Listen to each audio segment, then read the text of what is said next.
Bants and Bants. Bants and Bants. All systems go. Bants and Bants. Defiance. Bants and Bants. This rebel has a cause. Bants and Bants. We begin as wanderers, and we are wanderers still. Welcome to the 30th live edition of Bombs and Bants and Wednesday Rants. This is actually our first show. As always, I am your dedicated and humble host, John Wilder, coming to you from an undisclosed location hidden deep beneath the surface of the earth. With me, as always, is Mark. Howdy. And the missus. It's the first show, so expectations are low. That's right. Very first show, very first time we've been here on this internet radio. It's funny how time warps work. Caller number one, you're on the air. You're on the air. All right. So everybody, how's the week been? Rainy. Rain is good. Rain is cold. Yeah, and cold too. Hey, Mark. It hasn't been rainy, but we've had decent weather. So yeah. Well, and just wait until the hellish clutches of summer come to grab us all. I hate those. I don't like summer. I wish it were about 3 degrees around the year, because that would be comfortable. But jumping right into it, you realize that President Biden has been very uncomfortable with the fact that, it's been at least 2 years since we've been at war with anybody. And so he's trying to rectify that issue. When asked earlier if the U.S. would be willing to defend Taiwan against China, Biden said, well, let's hear what he had to say. Are you willing to get involved militarily to defend Taiwan if it comes to that? Yes. You are? That's the commitment we made.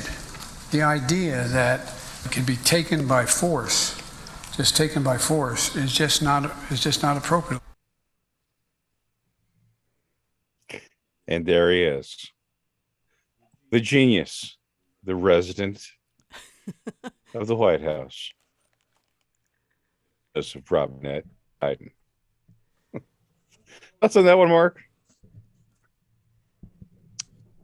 Yeah, I've always wondered about his middle name, Robinette. I mean, was he just not good enough to be Robin? I believe It's that's just a smaller correct. size. Yeah. Well, yeah, and actually, he's the size you would get in a theater. Like you get Raisinets in a theater, you would get a Robinette in the theater. But Well, I don't know. I don't feel too bad about Taiwan in a way, because I think that's, at least for as long as I could remember, that seemed to always be the plan, was don't let China take it. So, well, that's always the case when China couldn't take it. I mean, it's easy to say, well, I'm not going to jump into the sky and hit the moon. I mean, that's easy to say.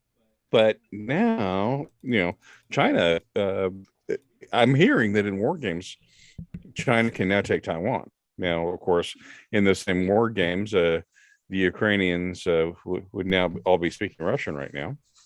But what are your thoughts, though, Mrs.? China. Okay, that's weird. I'm having audio problems tonight, so I'm trying to fix that right now. And whatever I did, okay, it's not the fix. Are we streaming? Oh yeah, we're streaming. I just can't hear you through my mic. I mean, you guys can hear me, right? So. Oh yeah. Sound just golden. Yeah, I just can't hear myself. It might just be my earbuds. And if that's the case, I will just choose to blame Pugsley. Yes. Yeah, and here's the concern here is in Taiwan. We've always been ambiguous in the past as to whether or not and as I understand it, the minders backtrack the resident. They said, well, when he said that we would do it, he meant that we wouldn't do it unless we wanted to do it. And that would be only on certain days. And if the phase of the moon was right.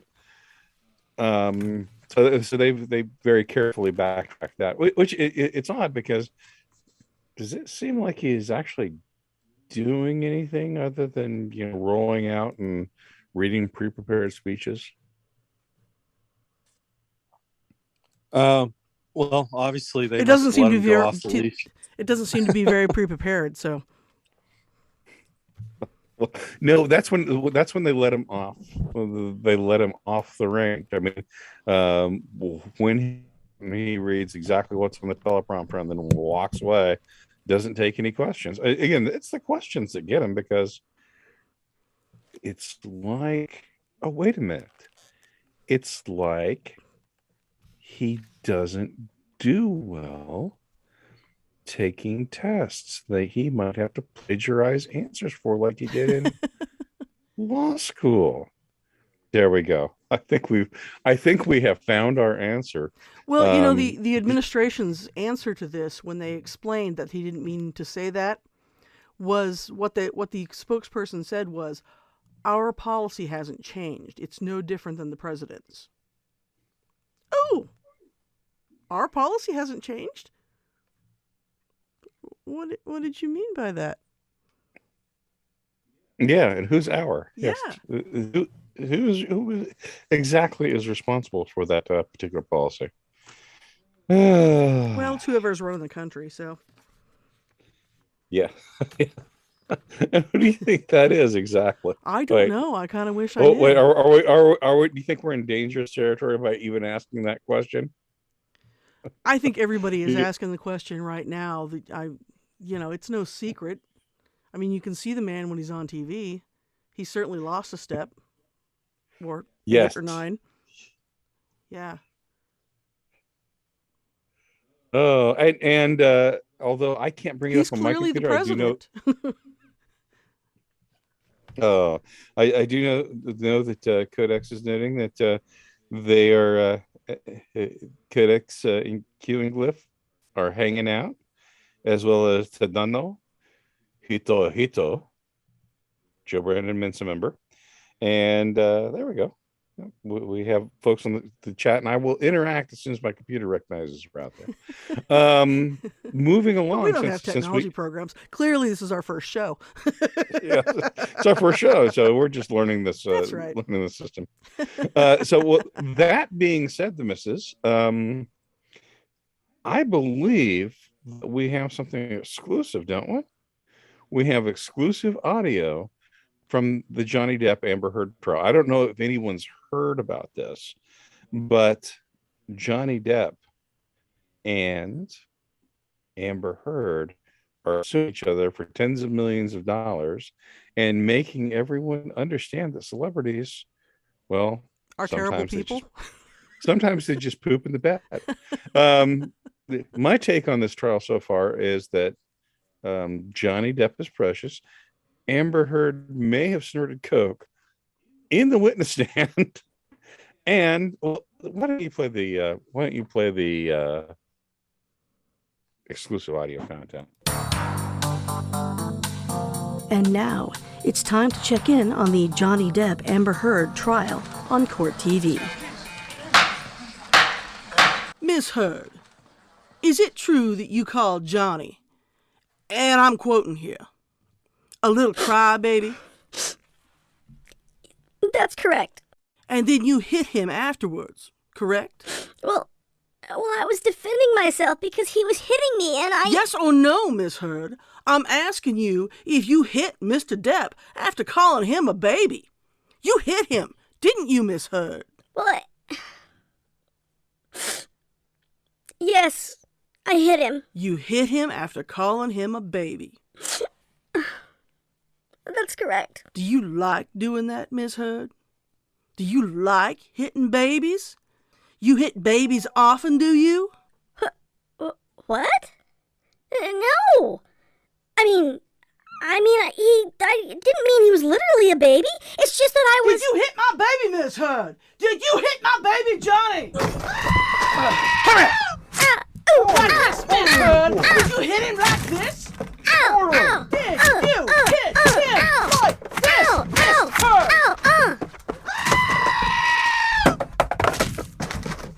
Let's check in with what's going on at the plaintiff's table. Law talking guy. Hey, That shit you gave me, mate? Primo. F***ing fantastic. It was just a breath mint, Mr. Depp. What's that, mate? I didn't catch that. Mint, Mr. Depp. Yes, it is, mate. Yes, it is. This has been a Johnny Depp Amber Heard trial update from Court TV, brought to you by vodka. Lots and lots of vodka. And that, my friends, is a Bonds and Bants exclusive.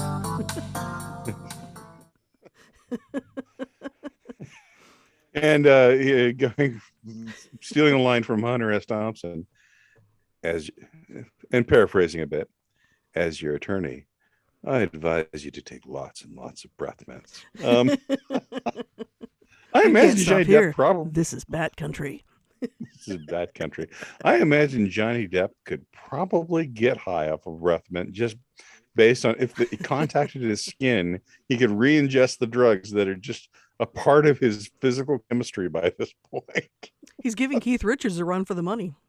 Yeah, as I understand it, some of the quotes from this particular trial is, do you think that box could hold cocaine? No, I think that box could hold a lot of cocaine.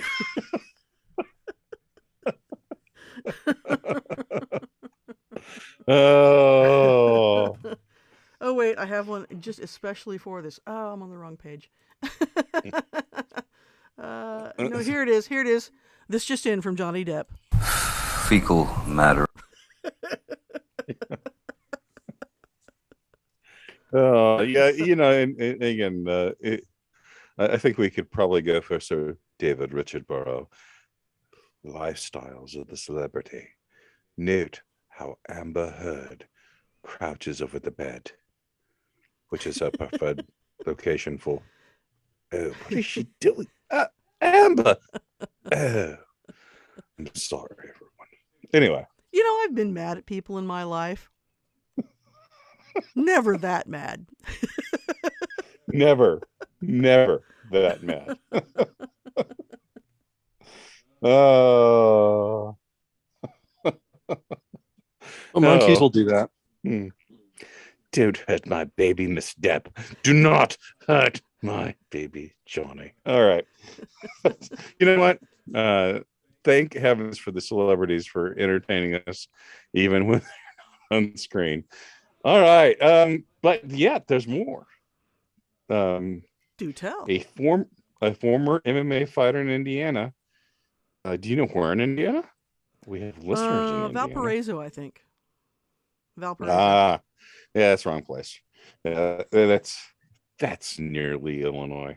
A former MMA fighter in Indiana put the beat down on a felony suspect last week. 39-year-old William Cassidy, that's a good MMA name, was driving down the street when he noticed a police officer in a fight with the suspect on the side of the road. Apparently, the police officer probably not winning. Cassidy, who's trained in Brazilian Jiu-Jitsu. I don't know why I pronounced it like that, but it seemed appropriate at the moment. I mean, how does a Brazilian Japanese person talk? I mean, did he even do a Portuguese accent? Anyway, he jumped out of the car and put the subject in a naked rear headlock. The suspect was sleeping peacefully in about 15 seconds. It really does work. A sleeper hold. I did it in high school to this kid, and I'm like, I thought it was a goof. I thought it was fake, like most wrestling. The kid went out hard. Anyway, but his own safety aside, he ran into harm's way, assisting Officer Jamison Smith. Okay, the story's made up. In taking the felon into custody. Porter County Sheriff's Officer Corporal Benjamin McFall reportedly said, "The question is, will he do hamster style?" No, I vowed to my father. But we have a clip. I would use hamster style again. Why? What happened? I don't like to talk about it. Well, maybe it would help you to talk about it. Get it out. I don't know if I can. Well, what are you running from, man? I don't know. Guess maybe I'm just running for myself. I mean, it happened several years ago, but I can remember it like it was just yesterday. Hey, Dad. Mm-hmm. I don't think I'm gonna do hamster style anymore. That's nice.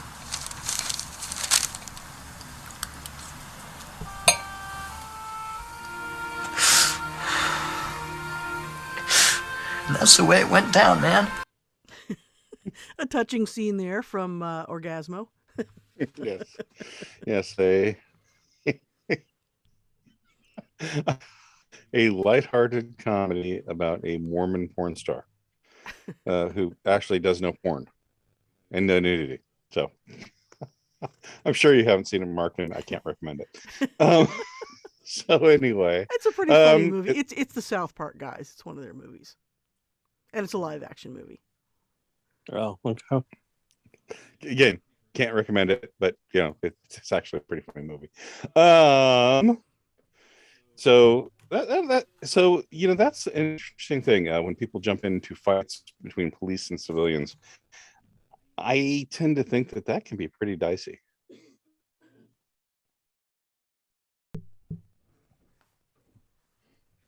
That was the hanging question for you two guys to talk about. What? Sorry. I muted my mic so I could cough, so I didn't hear any of that. What were you saying? God, you're so boring when you talk. I just sleep. Sorry, it's just all right. So boring. These things you're talking about.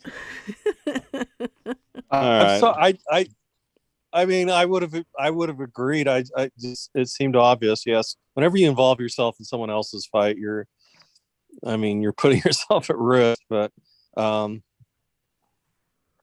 although I did see a good article talking about how to angle your make sure you shot correctly so it isn't gonna like potentially pass through and hit whoever you're trying to help.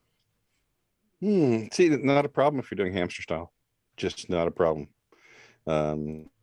So since I don't know what hamster style is, it's like I think no one really knows. Okay. And this is the one where I definitely get us kicked off. 2 Canadian researchers recently asked almost 1,000 cisgender folks, what we call normal, if they would date a trans person, which we call a trans, in a new study published in the Journal of Social and Personal Relationships. They were shocked to find out that only 12% of respondents said they were willing to date a trans woman, a guy transitioning to female. 12% said they would? I know, but we have a clip here. That ain't no woman. It's a man. It's clip, almost like that is the clip that yes. Do you hear it again? That ain't no woman. It's a man. Well, and that's the thing that just oddly it shocked the researchers that lesbian women would only date women who were becoming men. So lesbian women still wanted to date women. It's all, it's almost like they were shocked that straight women and gay men want to date someone who has, a penis. Yes, and again, this whole again, I'm not going to use the cis word. That's their word. This normal people versus trans people. They say a trans woman is a woman. Then why do you have a special word for it? Because it's not. Yeah, yeah. Anyway, other thoughts? Well, you've heard all my thoughts on this, and that also might get us kicked off of YouTube. So, well, this is from the study, so this won't get us kicked off. Yeah, but my personal opinion on it will. Yeah, Codex notes that there is a population that goes for livestock and furries. So.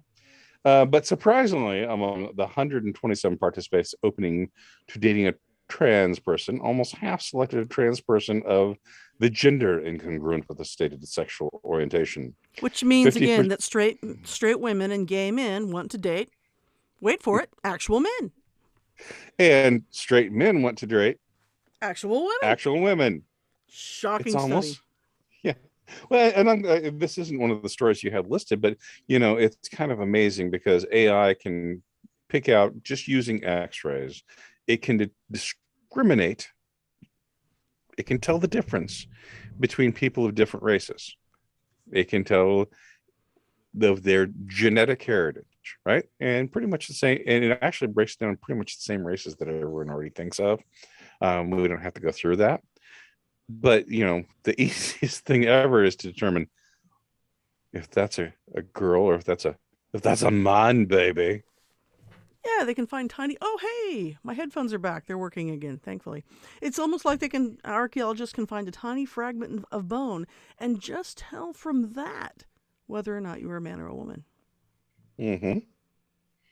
Who's the science Yes, denier indeed. now? And Codex notes, this feels kind of mean. The AI is mean. And that, some of the articles I read, and I think I've actually got this, and this will probably be a future post over at my place, is AI is essentially autism. It doesn't care about feelings at all. It just walks up and says, this is a thing, and describes the thing utterly truthfully. Oh, well. Unless it's the Terminator, then it just shoots it. I have no issues with people doing whatever they want to do as long as everybody involved is consenting adults. Have at it. Do whatever you want. But I do have a problem where you want me to buy into it. I read a op-ed in the Journal the other day.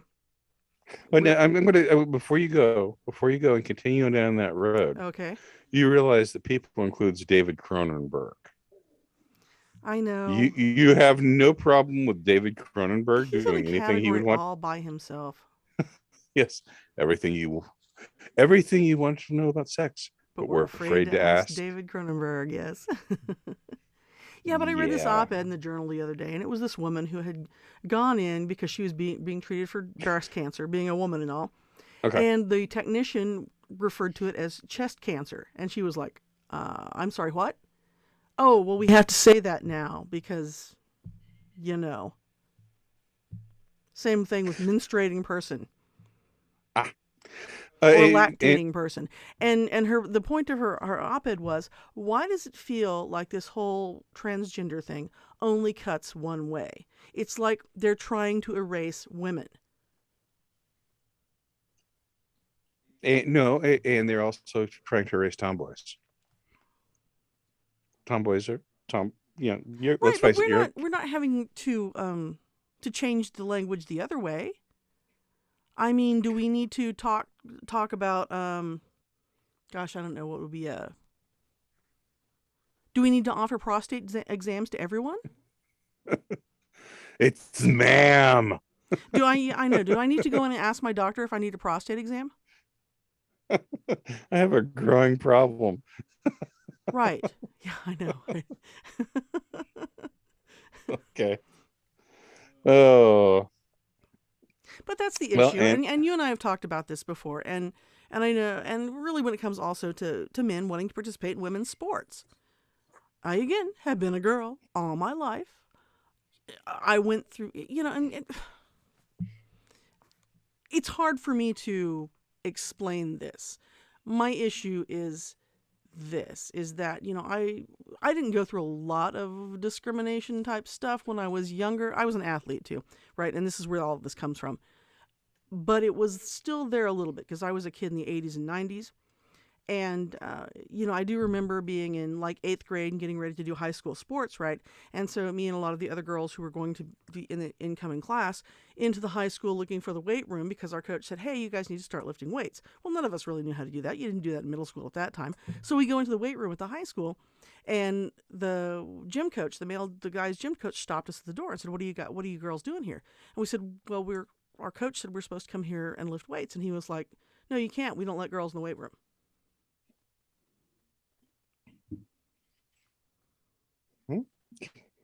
And so it's not just the physical differences between men and women, especially when it comes to sports, but it's differences like that. Well, but but I did hear that NASA was going to make sure that the next astronaut to step foot on the moon was going to be an actual honest to God woman, not a trans woman, an actual honest to God woman, because when the men arrived, they wanted supper to be ready. You're so funny. No, but it's like this whole thing with and now you have men who are just really dressed as women. They're just really wearing dresses, okay? Mm-hmm. In the Biden administration, and now they're the first woman who did such and such. You're not a woman. I'm sorry. And you're not going to change my mind on that. And, you can frickin' kick us off if they want. I'm not going to change my mind on that.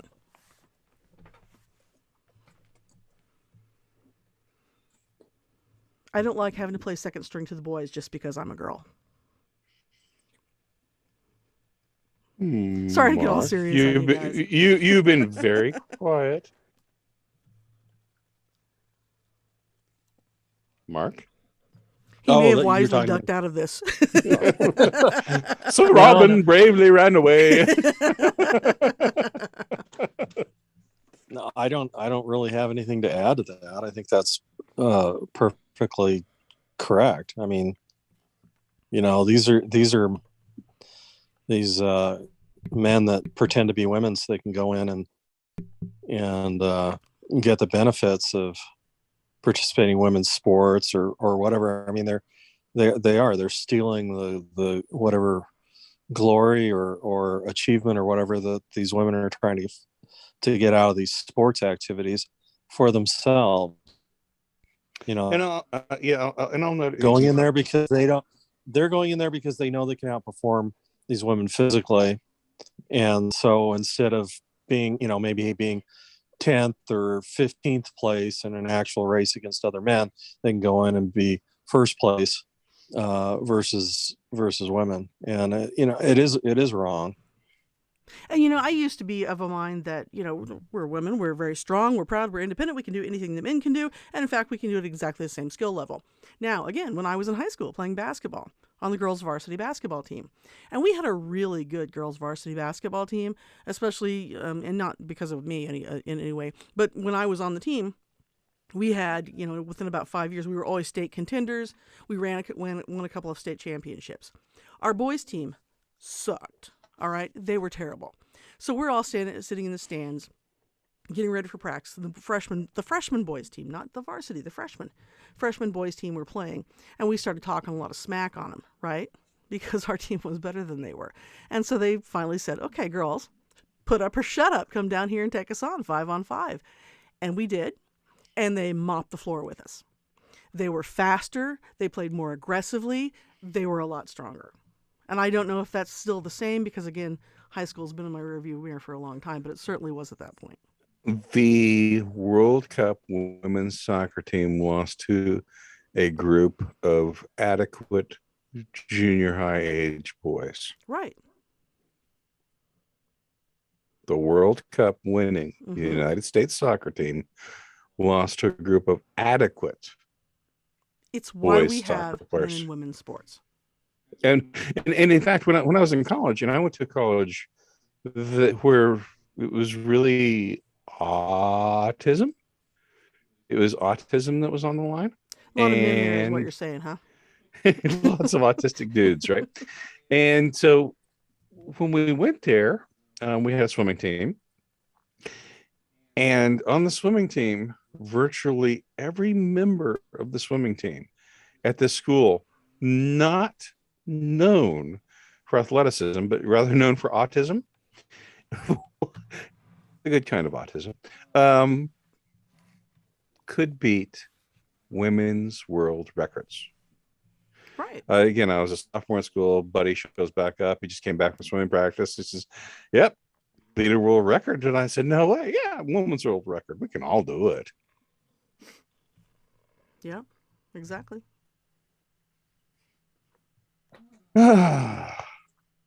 Codex notes it might the thought it was at least high school as far as the soccer players. And again, I thought they were younger than high school. I think they were the 15 and under. Yeah, it was either 15 and under or 17 and under. Anyway, they were young. They were too young to be lesbians. Okay. All right. No, I mean, they probably taught chicks with big bazoombas, just the same way lesbians do. Don't discriminate. Are we ready for our next story on that? Yeah, Because I have the open. I have the open for that, and then you can take it from there. Okay. All right. All right. Here we go. Hello, I'm Johnny Cash. That's your A cue. little town in Arkansas where Johnny Cash is from. Hello, everyone. I'm Johnny Cash. Is making viral news this week. CBS affiliate Kark Little Rock will fill the details. That's Kark, Dingleberry. Kark. Kark, Little Rock. It is Klingon. Kapla. All right, here they are. It's a small town with a big history, the birthplace of a music icon, a legacy neighbors strive to protect. There was 13 students in my graduating class. This local grew up in Kingsland, today taking in the current sights and sounds while passing through. But he came with one destination in mind. Nope, that's not rain. Somebody shot a water tower, shot the silhouette of Johnny Cash in a very sensitive area. Standing proud, holding a guitar, and emptying this 50,000-gallon water tank all over Kingsland. Yeah, and the video, or the image that's up there now, really the video does a lot more justice. It's a pretty funny video. It's just Johnny standing there on the water tower. Well, there you go. Did you know that Johnny Cash and Eddie Money were really good friends? They both had common sense. They both had what? Johnny Cash and Eddie Money both had common sense. Okay. And the real reason that Johnny Cash only wore black? Gene Carter said he had to, otherwise they'd call him Johnny Clash. Go! Oh, We'd have an update on this story, by the way. So, by the way, it was kind of it's a funny thing, right? Because it looks like he's peeing. That's the joke, right? Everyone likes the D joke. Oh, right? What? Comedy jokes? Yeah. Yes, by professional comedy people. But they were losing like 30,000 gallons of water a day out of their water tank, and this wasn't the first time they were going to have to fix it though. But the thing was, right, the guy was such a great shot. So basically, he just hit it right in the right place when he shot the water tank. So just noting that's roughly what Pugsley used was a single shower. So I mean, that's not a lot of water. That's true.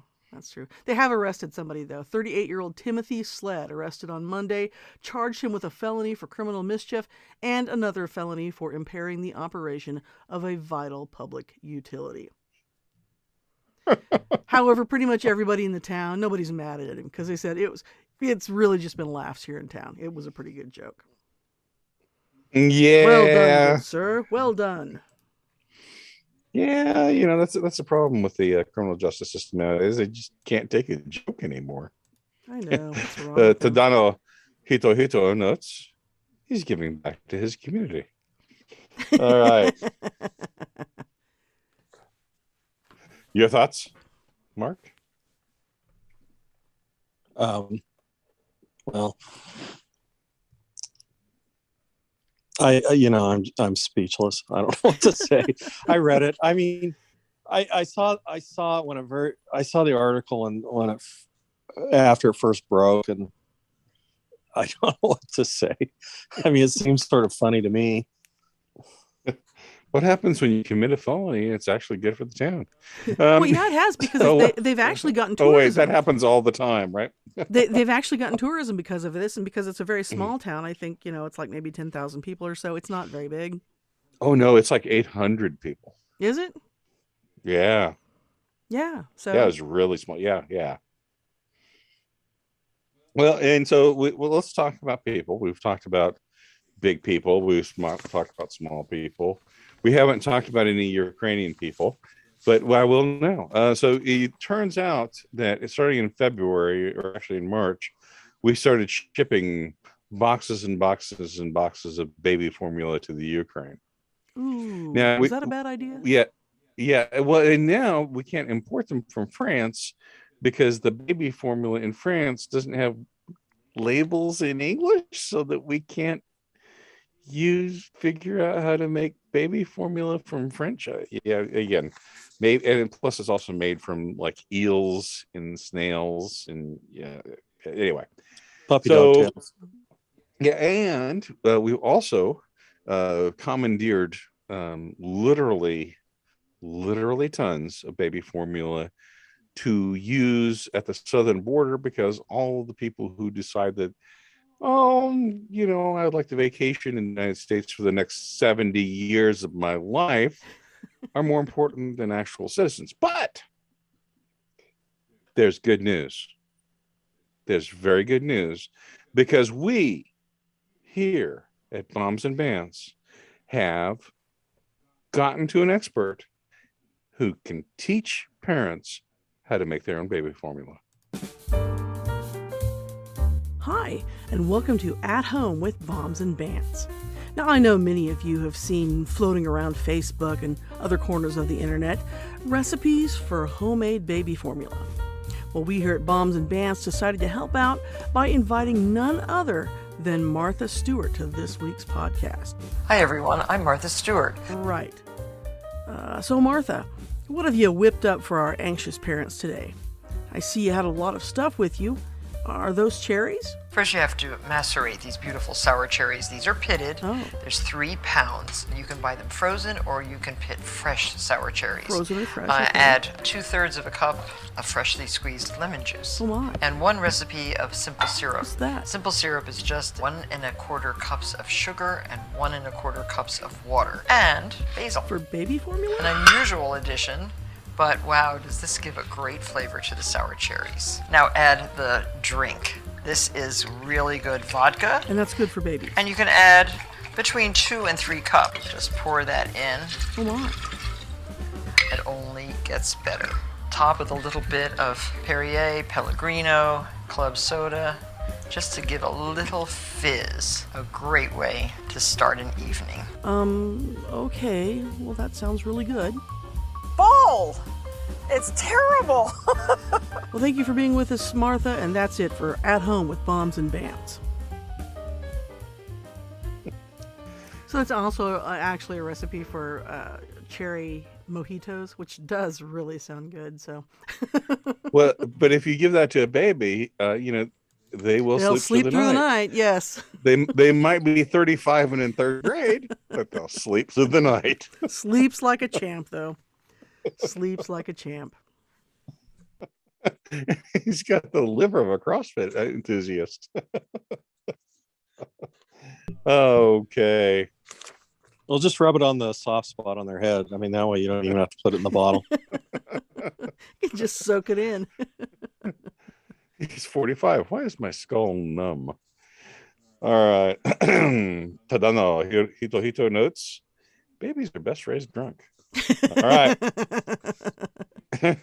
And he also comes back with MOON. That spells fetal alcohol syndrome.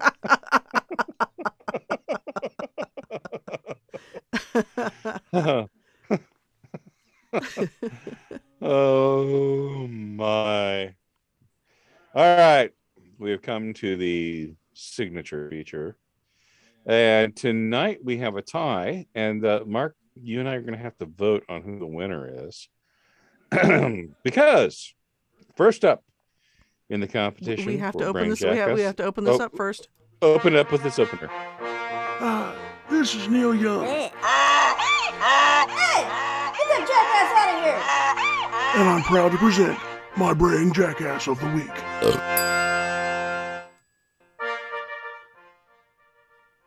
Take it away, Mr. Host. Okay. George W. Bush had a bit of a slip while denouncing Vladimir Putin during a speech last week in Dallas. In contrast, Russian elections are rigged. Political opponents are imprisoned or otherwise eliminated from participating in the electoral process. The result is an absence of checks and balances in Russia and the decision of one man to launch a wholly unjustified and brutal invasion of Ukraine. Oopsie.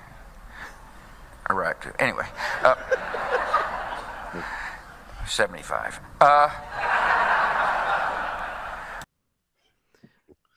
All right. Speaking of he a just kind of poster, charmed his way through that, didn't he? speaking of a poster child for fetal alcohol syndrome, Hey, don't besmirch Barbara's reputation that way. would you imagine how much vodka it would take to get her drunk? Oh wait, A lot, since she's dead. Hey, the thing is, I can't believe he's not getting kicked off of YouTube for questioning election integrity. Anyway, that's candidate number one. So, Mark, again, you and I are going to have to vote on this. All right. Candidate number two, resident Joseph Robinette Biden, says our current gas prices are just part of a transition to green energy. And when it comes to the gas prices, we're going through an incredible transition that is taking place that, God willing, when it's over, will be stronger and the world will be stronger and less reliant on fossil fuels when this is over. All part of the plan. Means it's working. All part of the plan. Yes. So again, so he's claiming. He's saying I did that. He's claiming credit for high fuel prices. I'm sure that'll work well at the midterms. So, Mark, I don't know. Freudian slip versus a rare moment of honesty from a politician. I'm gonna vote for Biden as being the jackass, or the bigger jackass, I should say. I can go with that. Bush will have his shot again, I'm sure. So, Biden is our winner, the missus. All right. And this has been Neil Young's Brain Jackass of the Week. And Tadano Hito notes, fuel your car with cake. Secretary of Energy, Marie Antoinette. All right. So, or Martha Stewart's baby formula. One or the other. Well, that would actually work. Okay, that was my computer doing my computer thing. All right, we do have a special feature that will just be a one-time-a-year feature that will end. Well, no, it's not a one-time-a-year feature. We did it last No, week. we're not going there yet. Oh, okay. So before we get there, okay, I want to go around and look for other things that we might want to talk about. Let's see, Ukraine. Yep, still going on there. Mark, do you have any subjects, anything that you wanted to bring up? Oh, I don't know if I'm ready yet to talk about our most recent shooting there in Texas and all, but the Democrats are sure having a heyday with it though. They love those shootings, man. Anything to smack over the head of Republicans. But I did see a great thing on Western Rifle Shooters Association with that, where they had what's her name, Gloria Steinem with she's still alive.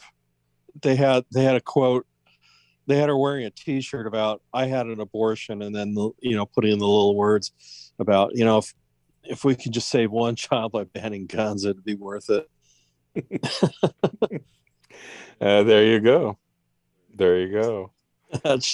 There's democratic integrity at its finest. And Mr. O'Rourke also managed to politicize up this event, and the fact that the lefties are willing to sacrifice O'Rourke in order to keep this thing alive is very fascinating. So, the missus, did you have any other topics you want to bring up? We'll talk about that next week from me. Okay. Turns like that. Let's see. What are some other goodies around the internet? We'll see if there's any more suggestions from our listeners. And no, I'm not seeing anything there. Well, I did see something really good about what's it called? Boeing's is there's a Starliner or whatever. Anyway, they had a successful launch. Yes. A successful dock with the ISS. Mm-hmm. And they will be doing one launch per year going forward. Boy, they're just leaving Elon Musk in the tracks, aren't they? I know. It was totally worth the $5.7 billion that they paid Boeing versus the 2 point whatever they paid. And Musk is ready to launch every other week. Yeah. Well, by the time NASA gets a shuttle or whatever it is, a ship that can get away from Earth's orbit, Elon will be building Chuck E. Cheese's on Mars. Yeah. Yes, indeed. Well, the thing that struck me about the Boeing issue and the fact that they're only going to be doing one launch and seem proud about that is that Boeing has essentially written itself into irrelevancy going forward. I mean, they'll continue making planes, I'm sure, but they've essentially written themselves out of any future space travel or development in that regard. At least that's my perspective. Well, Boeing has been just I know something about some of their previous failures, and I mean they were relying on components that should never be relied on. Just it's not good. It's not good. But at least they save money by hiring all those Indian programmers. Yeah, $10 an hour. Look how many you can get. 10 for $1. All right, Demesis. Yes. I believe you have something very special for us to enter in as we go into our Memorial Day. So I'm going to turn it on over to you. All right.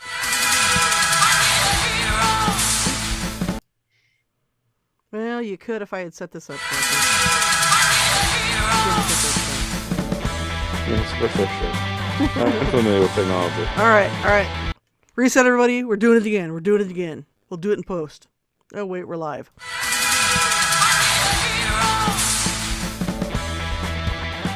It is our Hero of the Week Memorial Day edition, and this week, because Memorial Day is coming up, we're going to talk about Sergeant First Class Alwyn Cash, United States Army, who passed away November 8th, 2005 at Brooke Army Medical Center in Fort Sam Houston, Texas, due to injuries he received in Iraq in October of 2005. He was 35 years old. He grew up in Seminole County, Florida, went straight from high school into the Army in 1988, served in the first Gulf War, and then in 2003 in the invasion of Iraq and in Operation Iraqi Freedom. Here's what happened. On the evening of October, and this is from the U.S. Army website.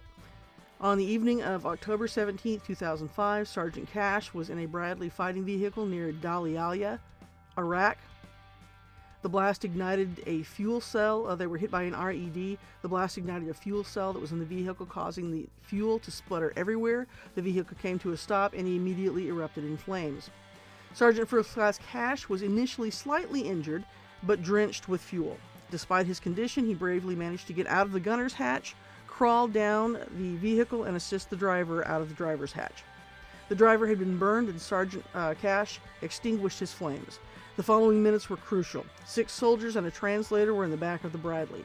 Flames had engulfed the entire vehicle from the bottom and were coming out of every portal. The squad leader inside the vehicle managed to open the troop hatch door to help the soldiers escape. Without regard for his personal safety, Sergeant First Class Cash rushed to the back of the vehicle, reached into the hot flames, and started pulling out his soldiers. The flames gripped his fuel-soaked uniform. Flames quickly spread all over his body. Despite the terrible pain, Sergeant Cash placed the injured soldier on the ground and returned to the burning vehicle to remove another burning soldier. All the while, he was still on fire.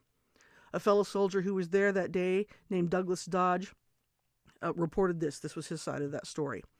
When he regained consciousness, the smoke was so thick that Dodge couldn't see anything except the glow of the fire all around him. He swatted away the flames, burning his face, and used a crowbar to wedge open the Bradley's troop hatch. He climbed through it and fell to his knees outside, dazed. That's when he saw Cash.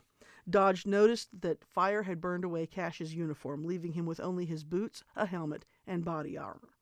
"Where are my boys?" Cash yelled, according to a written statement Dodge submitted in support of the Medal of Honor for Cash. "We gotta get the boys out."